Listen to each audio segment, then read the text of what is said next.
Hello friends, welcome to clear minds. आपने अक्सर लोगों को बोलते सुना होगा that I am so OCD. क्या है ये ओसीडी और क्यों ये इतना पॉपुलर टर्म बन गया है, स्पेशली यूथ और कॉरपोरेट वर्कर्स के बीच।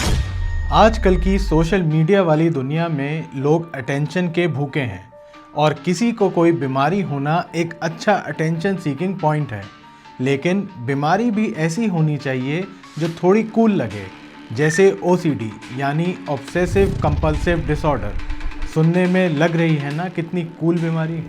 लोग अक्सर खुद को OCD सिर्फ इसलिए बोल देते हैं क्योंकि उन्हें सफाई पसंद है, चीज़ें सही तरीके से रखना पसंद है या रंगों को मैच करके रखना अच्छा लगता है।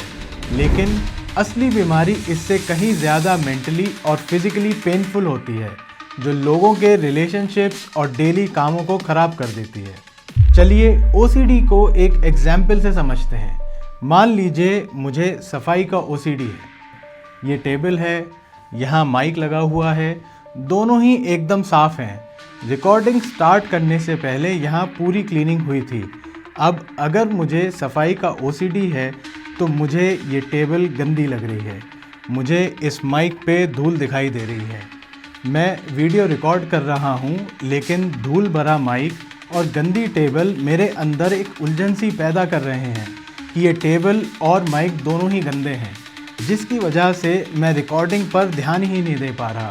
क्यों आ रहा है मुझे ये ख्याल? ये उलझन मुझे बहुत ज़्यादा एंग्जाइटी दे रही है। इस टेबल, इस माइक की धूल को हमें साफ़ करना पड़ेगा। मुझसे नहीं हो रहा, अब ये कुछ तो करना पड़ेगा।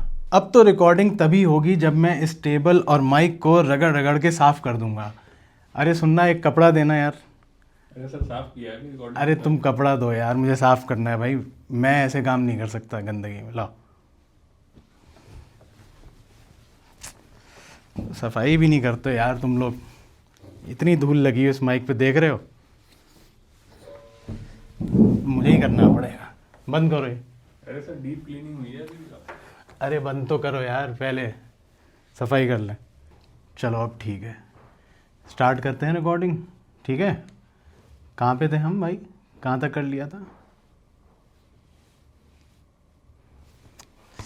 अरे यार, साफ लग रहा है तुम्हें क्या ये? अरे सर, 2 बार हो गई सफाई, अब तो साफ ही है। अरे कपड़ा लाओ यार, ये अभी भी गंदा है। लाओ फेंको।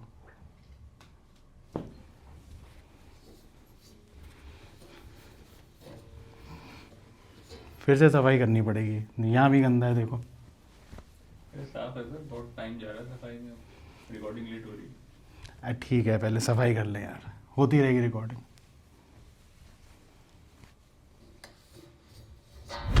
तो देखा आपने, कुछ इस तरह का होता है OCD। हमारी सोसाइटी में अक्सर लोग एक्चुअल OCD को सिर्फ एक आदत, जिद या ओवर रिएक्शन कह के नज़रअंदाज कर देते हैं। लेकिन आपने अभी देखा कि OCD का असर कैसे इंसान के काम खराब कर सकता है। नेशनल लाइब्रेरी ऑफ मेडिसिन के अकॉर्डिंग भारत में लगभग 4.5 करोड़ लोग OCD के शिकार हैं। इसका एक्चुअल नंबर और कहीं ज़्यादा हो सकता है, कंसिडरिंग बहुत से लोग अपनी बीमारी रिपोर्ट ही नहीं करते या फिर बीमारी को बीमारी ही नहीं समझते। इसीलिए बहुत ज़रूरी है OCD को डिटेल में समझना, जिससे आप खुद की या अपने आसपास ऐसे किसी इंसान की सही समय पर मदद कर पाए। तो चलिए OCD को डिटेल में समझते हैं। OCD यानी ऑब्सेसिव कंपल्सिव डिसऑर्डर। ऑब्सेशन और कंपल्शन, इन 2 वर्ड्स पे ध्यान दीजिए। ऑब्सेशन का मतलब है इंसान के दिमाग में बार बार ऐसे ख्याल आना जो वो नहीं चाहता उसे आए। ये ख्याल दिमाग में ज़बरदस्ती आते हैं, जो अक्सर काफ़ी ज़्यादा घबराहट, बेचैनी और चिंता पैदा कर देते हैं। जैसे मुझे रिकॉर्डिंग के वक्त बार बार माइक और टेबल साफ़ करने का ख्याल आ रहा था।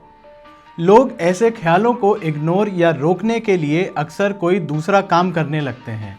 जैसे मैं रिकॉर्डिंग छोड़ के माइक और टेबल साफ़ करने में लग गया।